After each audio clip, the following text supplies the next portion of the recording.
El título de esta enseñanza es Las diferentes alturas de la relación con Dios. O sea, conocer los hechos o los caminos de Dios. ¿Cómo así? Ayer veíamos en Salmos 25:4 que la palabra nos decía: hazme saber, oh Señor, tus caminos, enséñame tus sendas.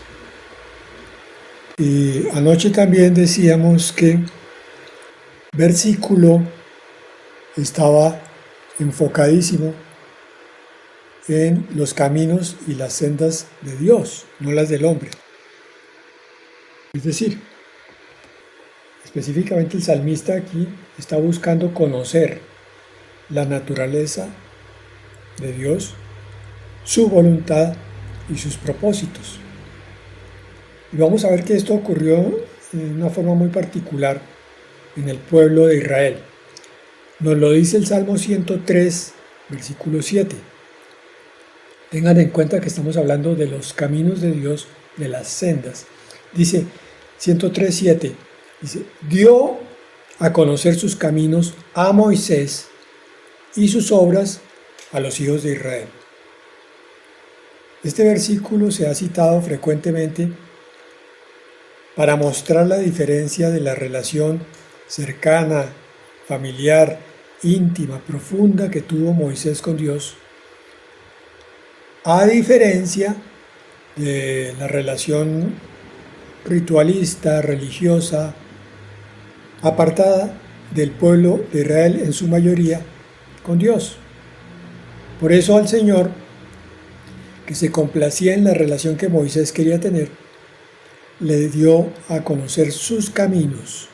Repito, su naturaleza. Dios se mostró a sí mismo de muchas maneras, le mostró lo que era su presencia, lo que era su gloria, su presencia cuando pasó delante de él en el peñasco, su gloria cuando hablaba con él en el tabernáculo. Le mostró su voluntad. Fíjense que le dio los 10 mandamientos a Moisés y no directamente al pueblo, habiéndolo podido hacer. Usó a Moisés como una especie de intermediario para que llevara el mensaje al pueblo, porque el pueblo era reticente a oír de Dios.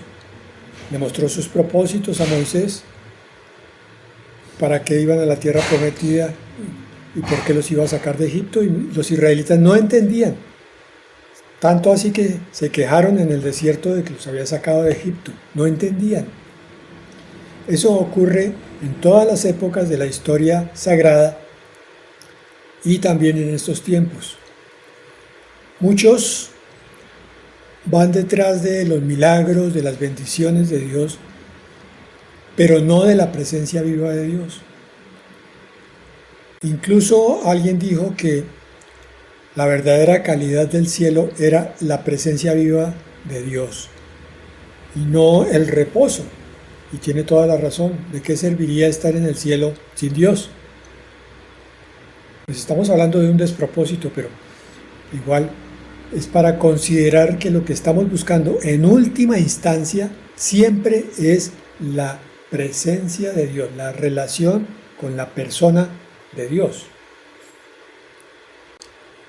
Entonces, hay otros pasajes que nos evocan los hechos o los caminos de Dios. Job 21:14 dice: luego dicen a Dios: apártate de nosotros, no queremos el conocimiento de tus caminos. Esto fue lo que pasó en el libro de Éxodo entre los israelitas y Dios cuando se apartaban cada rato por desobediencia, por lo que fuera, por idolatría, de ese conocimiento íntimo y cercano. O Isaías 55, 8 al 9 nos lo aclara un poco más. Dice: porque mis pensamientos no son sus pensamientos, ni sus caminos son mis caminos, dice el Señor. Como son más altos los cielos que la tierra, así mis caminos son más altos que sus caminos, y mis pensamientos más altos que sus pensamientos. Muy bien, con esa palabra ya podemos empezar a preguntarnos: bueno, ¿y qué clase de relación quiero yo? ¿Será que el simple hecho de ¿Estar en una iglesia cristiana oyendo un sermón es suficiente para mí o yo quiero más de Dios? Hay una diferencia entre los caminos humanos y los caminos de Dios. Dios quiere llevarnos por sus caminos, pero nosotros muchas veces insistimos en nuestros caminos.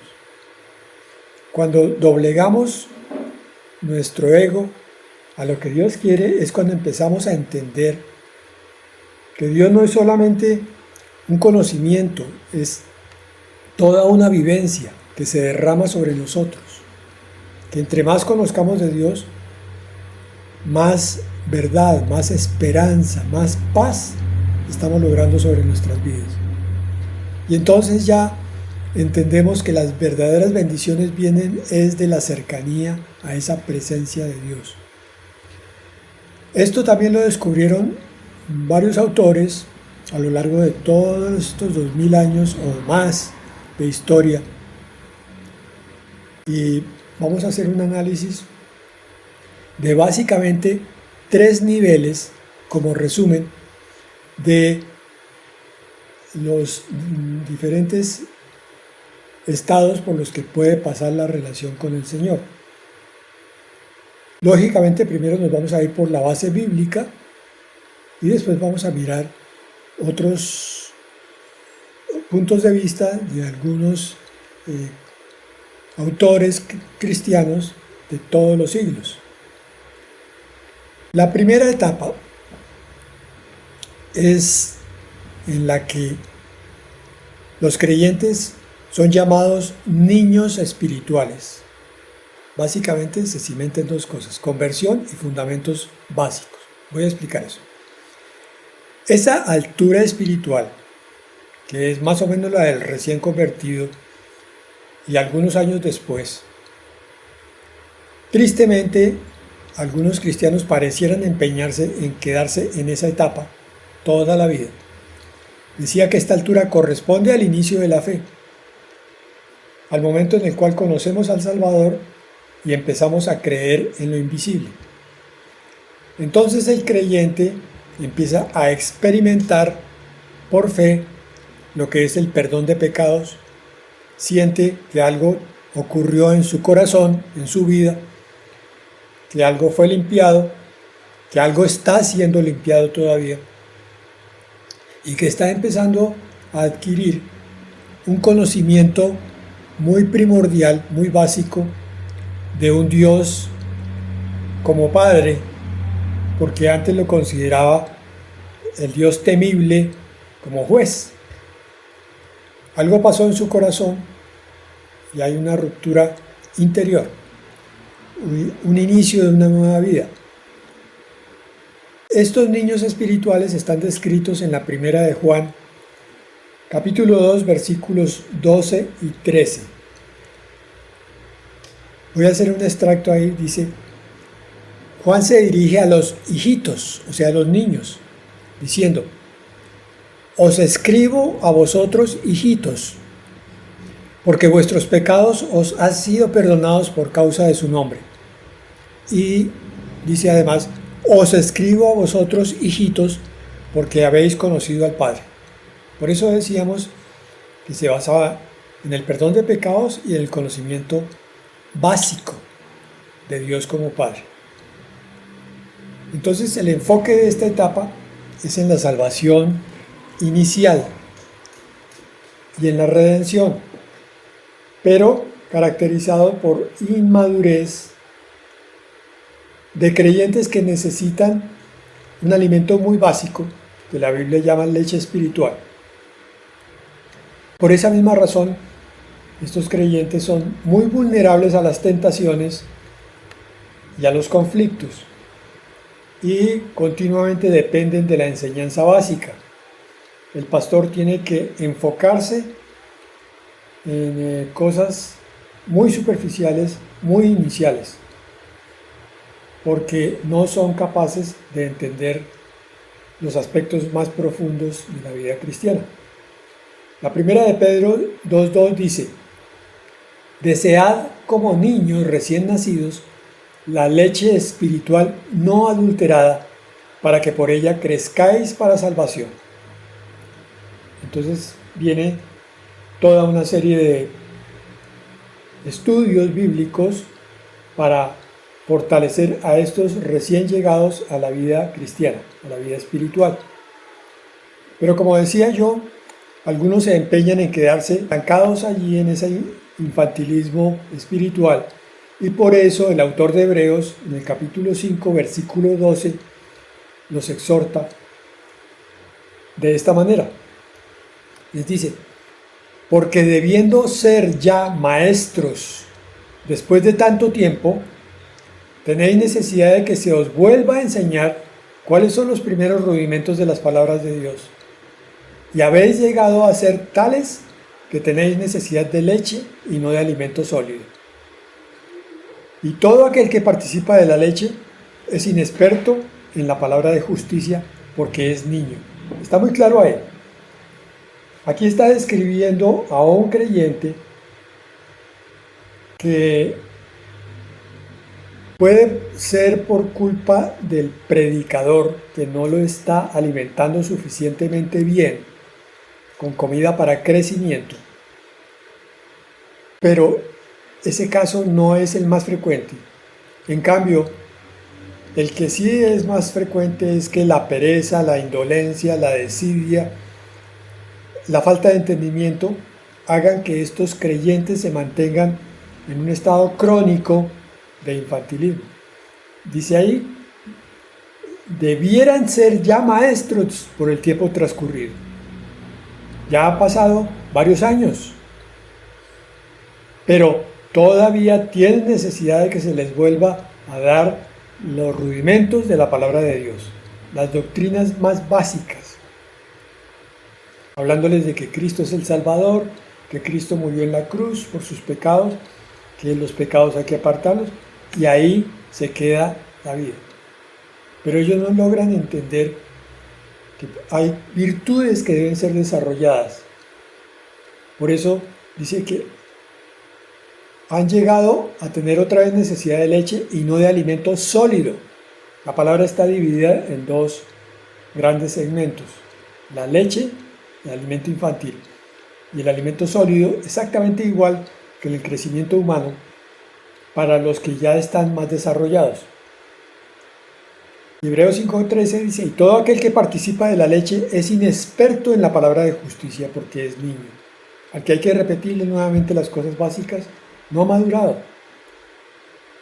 Y la primera de Corintios 3, 1 al 2 dice: y yo, hermanos, no pude hablaros como a espirituales, sino como a carnales, como a niños en Cristo. Os di a beber leche y no vianda. Esta es una fase entonces que normalmente debiera ser de purificación inicial, crecimiento y aprendizaje de obediencia. ¿Cuánto tiempo requiere esta fase? Pues es muy aventurado decir, porque hay personas, hijos de Dios, que crecen muy rápido, otros son más lentos. Es parte de la naturaleza que Dios les dio. No se puede juzgar al que crece lentamente y admirar al que crece muy rápido. Todo es don de Dios. Entonces hay que darle a cada uno conforme a su necesidad, pero sabiendo diferenciar, como dije hace un rato, que tristemente algunos escogen el infantilismo como una fase crónica de su vida cristiana, y no crecen, y no crecen, y no crecen. Por tanto, tampoco se purifican y mucho menos obedecen. Ahora, desde otras perspectivas ya no tan bíblicas, pero sí de santos que han logrado entender este proceso que estamos estudiando hoy, ellos definen un nivel inicial que es el reconocimiento de Dios. ¿Cómo así? Pues antes de llegar a los pies del Señor, yo no conocía a Dios. Creía que era Dios impersonal, ocupadísimo en sus cosas, no tenía nada que ver conmigo y que era un juez. Ahora empiezo a conocer que es otra cosa diferente de acuerdo a la palabra. Entonces, en primer lugar, se reconoce la existencia de Dios cada día en la vida, pero la relación con Él es superficial. Estamos hablando de la infancia cristiana. Puede haber una fe básica, la hay, se asiste a los servicios religiosos cristianos o a prácticas rituales sin un compromiso profundo. Entonces, ven el culto como algo repetido, que se supone que es lo que todo cristiano tiene que hacer, y ellos como son cristianos lo hacen, pero no entienden el objetivo, que es ir a adorar a Dios, a darle gracias y a buscar las bendiciones de Dios en congregación. Hay un conocimiento teórico de Dios. No lo pueden aplicar a la vida cotidiana, a las necesidades. La oración es muy esporádica, no es fiel, no es continua. Y hay muy poca experiencia personal de lo que es Dios el Padre y Dios el Hijo. Todavía ellos se basan en lo que les dice el pastor, en lo que le cuentan los hermanos, pero su experiencia vivencial es casi nula. Esto es lo mismo que les pasó a los israelitas en el desierto. Dios, a través de Moisés, los había liberado de la esclavitud, pero los israelitas, en vez de dar gracias, se quejaban de la vida que estaban viviendo, no entendiendo que era un paso obligado para llegar a la tierra prometida. Siguen enfocados en los apegos mundanos y su batalla por limpiar el alma de pecado es precisamente eso, una lucha continua, es una lucha ardua, dolorosa. No logran liberarse de los pecados. No entienden que el arrepentimiento es necesario, un arrepentimiento nacido del fondo del corazón, y la oración al Padre. Autores antiguos describen esta purificación inicial para acercarse a Dios como similar a la salida de Egipto, donde el alma entra en oración, pero lucha con muchas distracciones. Como le pasaba a los israelitas, les quedaba muy difícil concentrarse en Dios. Cada rato estaban mirando hacia afuera siempre. La bienaventuranza de Mateo 5:8 puede ser aplicable a ellos. Bienaventurados los de limpio corazón, porque ellos verán a Dios. Los recién convertidos empiezan a darse cuenta que es necesario tener un corazón limpio. Es necesario pedir perdón, que es necesario ser absolutamente sinceros para con Dios. Y entonces poco a poco se dan cuenta que empiezan a ver a Dios en las cosas, primero más espirituales, más de la iglesia, y después poco a poco en la vida cotidiana. Pero, repito, una de las características de esta etapa es la batalla interior. Es una lucha ardua porque la palabra que se es enseñada se pueda aplicar a la vida diaria. De hecho, muchas veces no logran aplicarla. Primera de Pedro 1:6 y 7 dice: en lo cual vosotros os alegráis, aunque ahora, por un poco de tiempo, si es necesario, tengáis que ser afligidos en diversas pruebas, para que sometida a prueba vuestra fe, mucho más preciosa que el oro, el cual, aunque perecedero, se prueba con fuego, sea hallado en alabanza, gloria y honra cuando sea manifestado Jesucristo. Usando nuevamente la alegoría de la salida de Egipto, el paso del desierto y la llegada a la tierra prometida, podemos decir que la vida cristiana se basa también en lo mismo. El paso en el desierto es la infancia espiritual, donde el caminar es muy duro, es una batalla de cada día. Pero entendido que Salir de ahí implica más tarde o más temprano llegar a la tierra prometida. La vida cristiana madura, que vamos a ver mucho más adelante, se caracteriza por un reposo que no tiene el cristiano carnal o el cristiano infantil. De hecho, eso se refleja muchas veces en la cara, en el rostro, en la mirada. ¿Cómo está, hermano? Bien, pastor, bendecido, pero ponen una mirada de difuntos que dice uno, este hermano está batallando duro. Ojalá se mantenga, ojalá crea en el poder del Espíritu Santo para que vea que esto va a terminar un día y va a lograr entrar en ese reposo. De hecho, estamos mirando esto, hermanos, para que cada uno de nosotros pueda analizar si hay partes del desarrollo espiritual que todavía están en la infancia o que están en una etapa intermedia o que ya han logrado llegar al reposo, con el propósito de trabajar sobre eso, porque el crecimiento humano de bebé a adulto es algo que depende exclusivamente del alimento que se reciba y, bueno, de la actividad física, pero no más.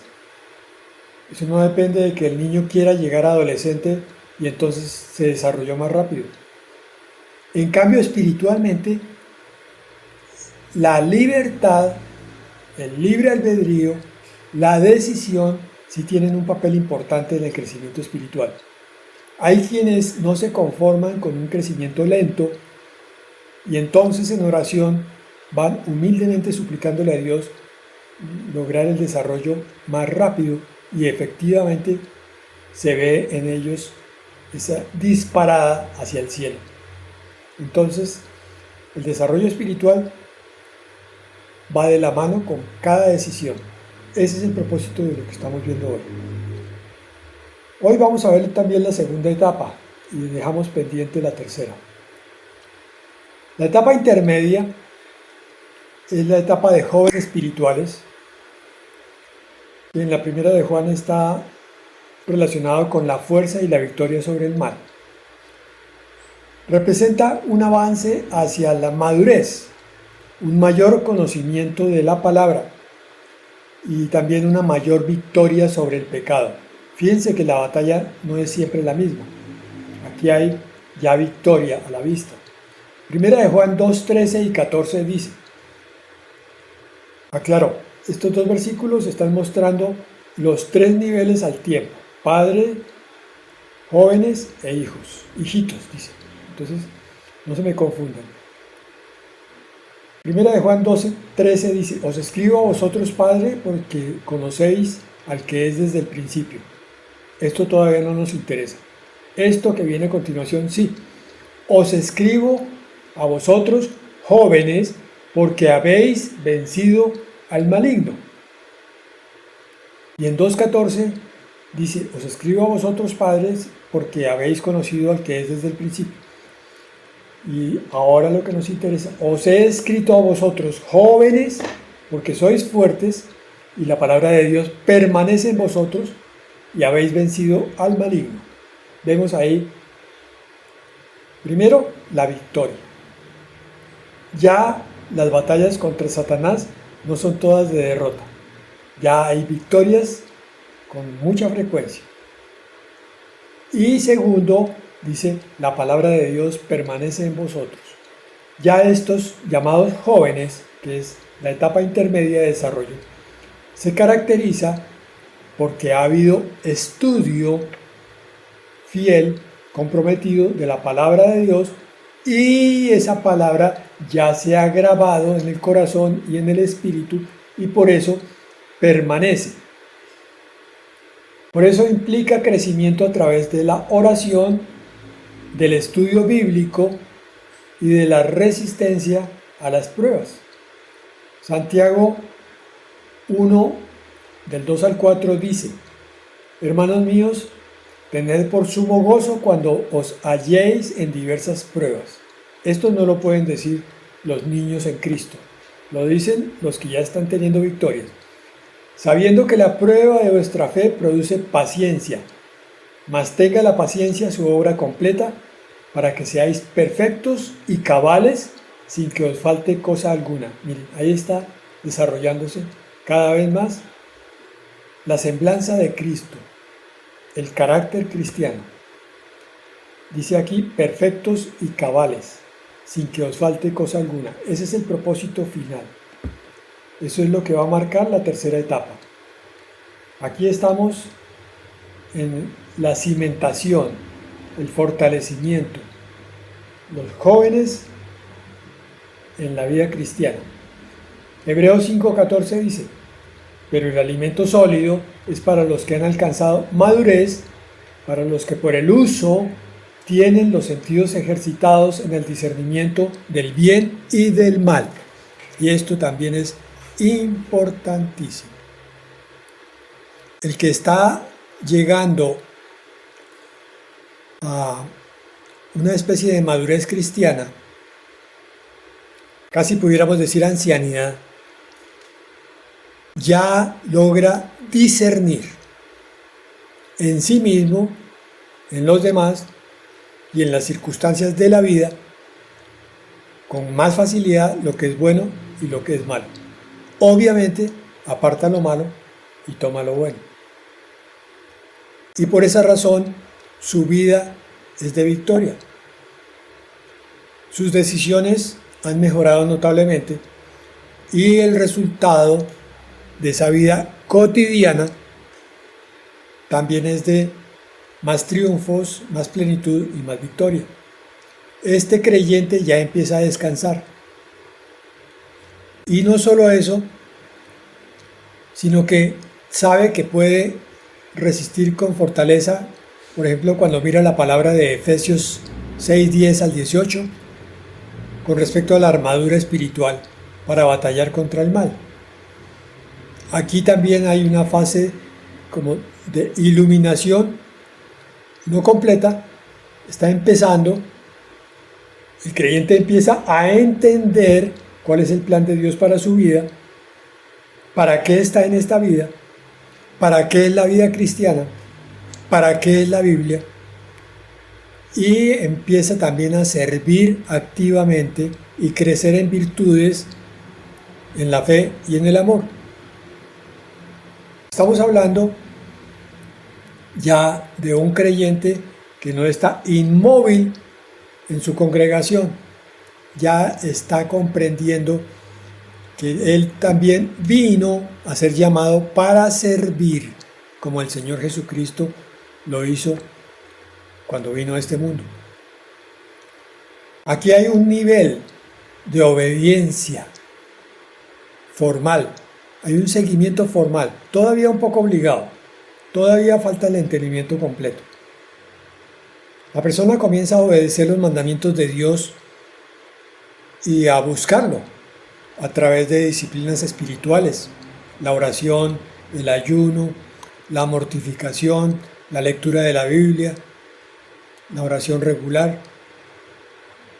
Cumple más con sus deberes espirituales, ya es más puntual en sus congregaciones, pero todavía la relación puede estar basada un poco más en reglas que en amor. Todavía es un poco legalista, todavía no ha entendido el principio de cada enseñanza del Señor, el principio divino del amor en cada enseñanza.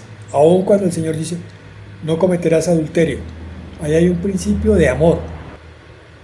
Esto entonces se parece un poco a los discípulos antes de Pentecostés, cuando seguían al Señor Jesucristo, pero sin comprender plenamente ni su corazón ni el propósito de su venida. Ya está creciendo en virtudes, en conocimiento. Ya hay, dijimos antes, una cierta iluminación para entender las Escrituras y la voluntad de Dios. Ya empieza también a buscar ejercer el amor en formas un poco inexpertas todavía. Salmo 119, 105 dice: Lámpara es a mis pies tu palabra y lumbrera a mi camino. Este versículo nos muestra la importancia de la palabra para la vida diaria. No es la importancia de la palabra para el domingo o para una enseñanza, es para toda cosa que se haga de cualquier manera, tanto material como espiritual. Pero esto requiere iluminación, comprender que la Biblia no es un libro para ser abierto por obligación, sino por amor y revelación. Resumiendo, la gran mayoría de creyentes cristianos en este tiempo están en una etapa de infantilismo espiritual.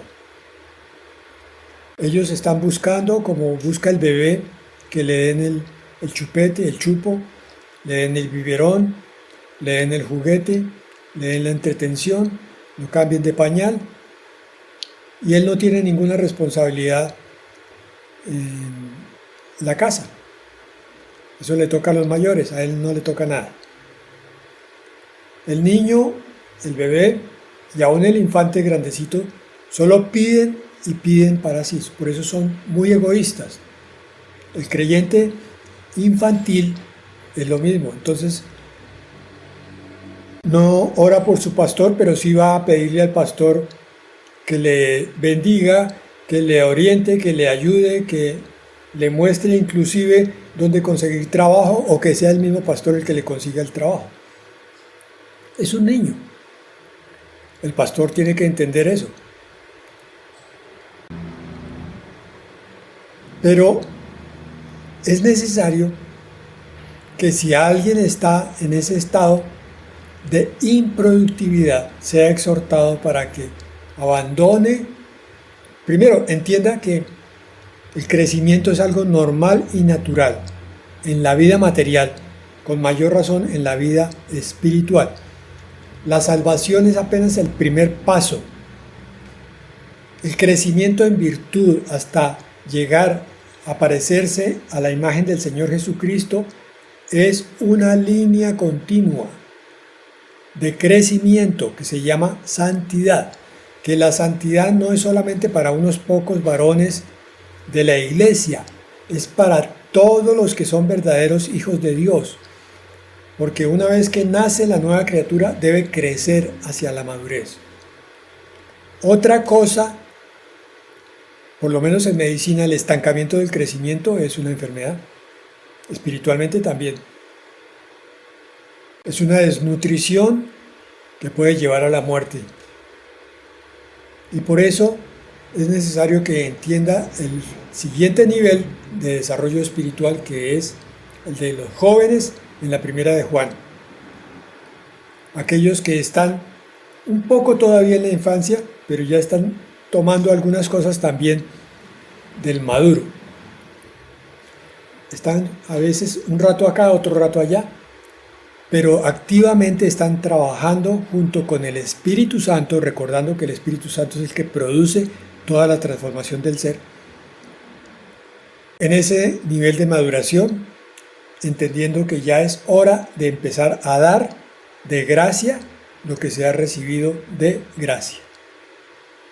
Entonces, con estos dos estados y el análisis de mañana, vamos a entender qué aspectos de nuestra vida requieren atención en oración y de pronto con ayudas del pastor también, si es necesario, para que se desarrollen hacia una madurez sana, una madurez que no es solo de obligaciones. La madurez trae muchísimas bendiciones. El servicio a Dios siempre es recompensado por el Padre. Entonces, el Señor nos está invitando a crecer cada vez más en nuestro nivel de vida espiritual, más cercana a Dios cada vez. Por hoy dejamos ahí. Amén y amén.